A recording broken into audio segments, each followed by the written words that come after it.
युवाओं की प्रतिभा को देख करके हम लोगों को लगता है कि चाहे वह पीएम स्टार्टअप की स्कीम हो, पीएम स्टैंड अप की स्कीम हो, डिजिटल इंडिया की स्कीम हो, युवाओं के लिए पीएम इंटर्नशिप की स्कीम हो, या फिर मिशन रोजगार के अंदर इन युवाओं के लिए नौकरी देने के बाद आज बिना भेदभाव के युवाओं को नौकरी उपलब्ध करवाई जा रही है।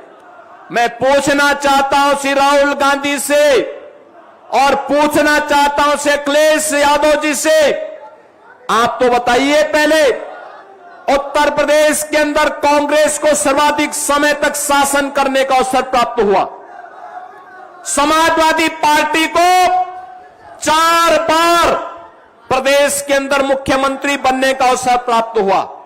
आखिर उन्होंने युवाओं के सामने क्या ऐसा किया कि युवा इनके साथ जाए?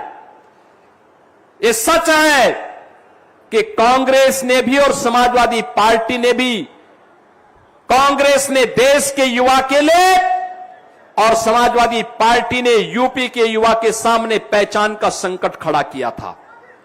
बहनों और भाइयों, जब देश में भ्रष्टाचार होगा, देश में आतंकवाद होगा, नक्सलवाद होगा, उग्रवाद होगा, उपद्रव होगा, या राज्य में भी दंगे होंगे, गुंडागिर्दी होगी, व्यापार और निवेश के लिए कोई अवसर नहीं होगा, आप अनुमान लगा सकते हैं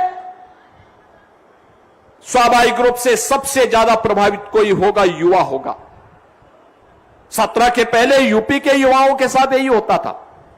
यूपी का युवा यूपी के बाहर अपनी पहचान छुपाता था। कोई नहीं कहता था मैं सिद्धार्थनगर का हूं, कोई नहीं कहता था मैं बस्ती का हूं, नहीं कहता था कि मैं संत कबीर नगर का हूं या गोरखपुर का हूं या महाराजगंज का हूं या बलरामपुर का हूं। इस समाजवादी पार्टी ने तो हर जिले में एक माफिया पाल दिया था। हर जिले में माफिया, हर थाने में माफिया का कब्जा, हर तहसील में माफिया का कब्जा, गरीब की जमीन पर कब्जा होता था। Land mafia, cane mafia, sand mafia, cattle mafia और पेशेवर अपराध के लिए कुख्यात माफियाओं की समानांतर सत्ता, ये प्रदेश की पहचान थी। पर्व और त्योहार नहीं मना सकते थे। मैं कल मेरठ में था, जिसकी चर्चा श्री जगदंबिका पाल जी कर रहे थे। पिछले 4 दिन के अंदर गाजियाबाद से हरिद्वार के बीच में 3 करोड़ कांवड़ यात्री शिव भक्त गए हैं हरिद्वार में जल लेने के लिए। 3 करोड़, हर हर बम बम का नारा करते हुए, शिव की भक्ति में झूमते हुए। क्या बच्चे, क्या युवा, क्या महिला, क्या बुजुर्ग, सबका एक ही धुन है, शिवमय वातावरण। कितना आनंददायक था। 17 के पहले समाजवादी पार्टी इस कांवड़ यात्रा को निकलने नहीं देती थी। हम लोग आए, हमने कहा भी कांवड़ यात्रा को कौन रोक सकता है। कांवड़ यात्रा निकलेगी, अनुशासन के साथ निकलेगी, गौरव के साथ निकलेगी। जब भी हम किसी युवा के सामने से कोई आदर्श दूर कर देते हैं तो उस युवा को गौरव की अनुभूति से दूर करने का पाप करते हैं। शिव की भक्ति हम सबके लिए एक प्रेरणा है। वहां जाति पाति का बंधन दूर हो जाता है। हर व्यक्ति एक दूसरे को भोले का संबोधित करते हुए चलता है। और क्या लोगों में उत्साह है। 180 किलोमीटर की दूरी तय करते हैं, कोई थकान नहीं, कोई शिकन नहीं। शिव की भक्ति है और महादेव के प्रति समर्पण का वह भाव है। जिस भारत के बारे में दुनिया की राय थी कि भारत एक पिछड़ा देश है, गरीब देश है, कमजोर देश है, यह भारत विरोधियों के सामने टिक नहीं पाएगा। आज वह भारत सीना तान करके अपने विरोधियों के सामने खड़ा है और दुनिया भारत की ओर देख रही है। ये किसके कारण? जिस भारत की अर्थव्यवस्था पूरी तरह कांग्रेस ने चौपट कर दी थी, उस भारत को आज दुनिया की चौथी अर्थव्यवस्था के रूप में स्थापित किया है प्रधानमंत्री मोदी जी ने। बहनों और भाइयों, जिस भारत के बारे में कहा जाता था कि भारत में भ्रष्टाचार है, भारत में पॉलिसी पैरालिसिस का शिकार हो चुका है, आज वह भारत मजबूती के साथ खड़ा होकर के युवाओं के लिए स्टार्टअप इकोसिस्टम को लेकर के खड़ा है। IIT, triple IT, IIM, AIIMS, medical college की एक लंबी श्रृंखला के साथ खड़ा है। वह भारत आज निवेश का बेहतरीन गंतव्य बन करके दुनिया के सभी प्रकार के निवेश को अपने आवंटित कर रहा है। ये भारत में अंदर प्रधानमंत्री मोदी जी के नेतृत्व में चला हुआ अभियान है, जिस अभियान के कारण बहनों और भाइयों, आज देश के अंदर 25 करोड़ गरीब गरीबी रेखा से उभर करके आज वे लोग भारत के अंदर सम्मानजनक जीवन जीने के लिए खुशहाली के साथ आगे बढ़े हैं। आखिर इन 25 करोड़ लोगों के जीवन में जो परिवर्तन हुआ है, 2014 के पहले उस बदहाली का कारण कौन था? कौन था उस बदहाली का कारण? अगर मैं कुछ आंकड़े यहां पर दूं, उन आंकड़ों के माध्यम से हम सौ अनुमान लगा सकते हैं किस प्रकार से इन्होंने, कांग्रेस ने देश के साथ धोखा किया था। एजुकेशन के लिए, स्किलिंग के लिए, एम्प्लॉयमेंट के लिए, उद्यमिता के लिए कांग्रेस ने देश के अंदर लगभग 55 से 60 वर्ष तक शासन किया, लेकिन इसके नाम पर कभी कोई उनके दिमाग में कोई विजन नहीं आया। बहनों और भाइयों, आज के युवा की आवश्यकता है स्किलिंग की। आज के युवा की आवश्यकता है उसे अच्छी शिक्षा प्राप्त हो, स्किलिंग की व्यवस्था हो, एम्प्लॉयमेंट की व्यवस्था हो, नौकरी मिले, उद्यमिता के अवसर हो। और हम कह सकते हैं प्रधानमंत्री मोदी जी के नेतृत्व में पिछले 12 वर्ष में 17 करोड़ लोगों को देश के अंदर जॉब मिली है। 17 करोड़ लोगों को। बहनों और भाइयों, कौशल विकास के माध्यम से 2014 के पहले स्किलिंग की कोई व्यवस्था नहीं थी, और आज मैं कह सकता हूं यूपी समेत पूरे देश के अंदर 17,000 स्किल डेवलपमेंट के सेंटर हैं। 17,000 स्किल डेवलपमेंट के सेंटर हैं। 15,000 से अधिक आईटीआई हैं, और आईआईटी की संख्या अब 16 से बढ़कर के 23 हुई है, और आईएम की संख्या 13 से बढ़कर के 22 हुई है। स्वास्थ्य के क्षेत्र में 2014 में 431 मेडिकल कॉलेज पूरे देश के अंदर थे, और 2025 में ये 431 मेडिकल कॉलेज बढ़कर के आज 818 मेडिकल कॉलेज हुए हैं। एम्स 7 थे देश के अंदर, आज ये 7 एम्स कांग्रेस ने 1 बनाया, अटल जी ने 6 बनाए, और मोदी जी ने इनकी संख्या 23 तक पहुंचाने का काम किया है।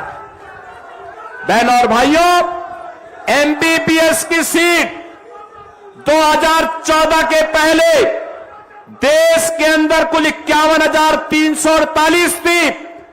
आज मोदी जी के नेतृत्व में 1,28,926 युवा मेडिकल में एमबीबीएस में प्रवेश प्राप्त करता है। पीजी की सीट एमडी और एमएस के लिए 2014 के पहले केवल 31,185 युवाओं को अवसर मिलता था और आज 85,822 युवाओं को पीजी में प्रवेश के लिए प्रधानमंत्री मोदी जी के प्रयास से आज यह अवसर प्राप्त हुआ है। सत्ता का मत कितना खतरनाक होता है, अगर ये देखना है तो कांग्रेस के पतन के साथ आप जोड़ करके देख सकते हैं कि इन्होंने क्रांतिकारियों को भुलाया है, तो आज देश का युवा कांग्रेस को पूरी तरह दफन करके रख दिया है। बहन और भाइयों, कांग्रेस पूरी नेगेटिव ट्रैक के साथ चल रही है। भारत गुलाम क्यों हुआ? भारत की गुलामी के दो कारण थे। एक कारण था अंतर्विरोध, आपस में एक दूसरे को नीचा दिखाने की प्रवृत्ति, जाति के नाम पर, क्षेत्र के नाम पर, भाषा के नाम पर समाज को बांटने की कुप्रवृत्ति, और दूसरा अपने ही संस्थाओं के प्रति षड्यंत्र करने की भाव। हर व्यक्ति इस बात को मानता था, जिन लोगों का दायित्व था देश को दिशा देने की, समाज को आगे बढ़ाने की, वही लोग उस समय समाज को दिग्भ्रमित कर रहे थे। देश गुलाम हुआ। सैकड़ों वर्षों की इस गुलामी के खिलाफ 1857 के प्रथम स्वातंत्र समर से चली एक लड़ाई कभी मंगल पांडे ने जो चिंगारी जलाई थी, जो चिंगारी गोरखपुर में बंधु सिंह ने जलाई थी, जो चिंगारी बिठूर में त्यात्या टोपे के नेतृत्व में आगे बढ़ी थी, जो चिंगारी झांसी में झांसी की रानी लक्ष्मीबाई के नेतृत्व में आगे बढ़ी थी, जो चिंगारी मेरठ में धन सिंह कोतवाल के नेतृत्व में आगे बढ़ी थी, वह चिंगारी आगे बढ़ती गई और चिंगारी का परिणाम था कि लगातार किसी न किसी जनपद में क्रांतिकारियों के द्वारा अंग्रेजों की चूलों को हिलाने का काम किया जाता रहा। ये लड़ाई आगे बढ़ती रही। 1922 में गोरखपुर का चोरी चोरा की घटना, 1925 में लखनऊ की काकोरी ट्रेन एक्शन की घटना, और ये लगातार 1942 में भारत छोड़ो आंदोलन तक लगातार चलता रहा।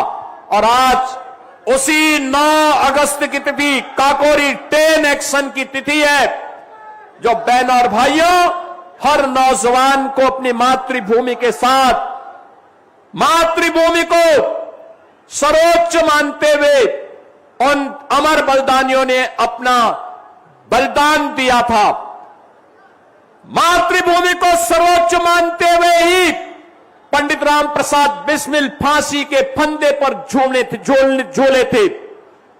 याद करना, ठाकुर रोशन सिंह, अस्फाउल्लाह खां, चंद्रशेखर आजाद, राजगुरु भगत सिंह, वीर सावरकर जैसे क्रांतिकारी सब कुछ भारत माता के चरणों में समर्पित करते हुए अपने आप को आजादी की इस लड़ाई में समर्पित किए थे।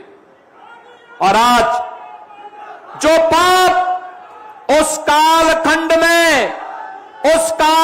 में बांटने का काम उस कालखंड में उन लोगों ने किया था, जिसके कारण देश गुलाम हुआ था, वही पाप आज कांग्रेस और समाजवादी पार्टी के नेता समाज को जाति के नाम पर बांटने का पाप फिर से कर रहे हैं। बहन और भाइयों, इनके बांटने का परिणाम क्या है? कोई पूछे तो इन लोगों से, किसी ने पूछने का प्रयास किया कभी कि देश के अंदर और प्रदेश के अंदर सर्वाधिक समय तक कांग्रेस ने शासन किया, सर्वाधिक समय तक शासन किया, लेकिन इन्होंने अपने समय में इन्होंने क्या किया था युवाओं के लिए, क्या किया था किसानों के लिए, क्या किया था गरीबों के लिए, क्या किया था इन्होंने महिलाओं के लिए। बहन और भाइयों, आज आप देखते होंगे प्रधानमंत्री मोदी जी के नेतृत्व में पिछले 12 वर्ष में बदलते हुए भारत को हम देख रहे हैं।